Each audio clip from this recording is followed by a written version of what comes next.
78तम जिला स्तरीय स्वाधीनता दिवस पालन उपलक्षे परेड अभ्यास पारଳାଖେମୁଣ୍ଡି स्थित गजपति स्टेडियम ठारे 78तम स्वाधीनता दिवस पालन हेबाकु जाउछि।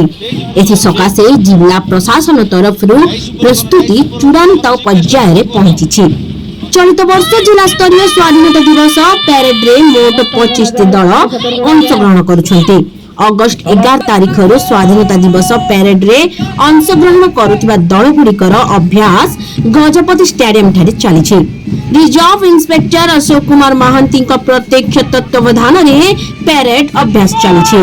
सूचना योग्य जे चलित वर्षर जिला स्तरीय स्वाधीनता दिवस रे परिवहन और खनि मंत्री विभूति भूषण जेना मुख्य अतिथि भाव जोगदे जातीय पताका उत्तोलन करने एक मिलित परेड रे अभिवादन ग्रहण करेंगे।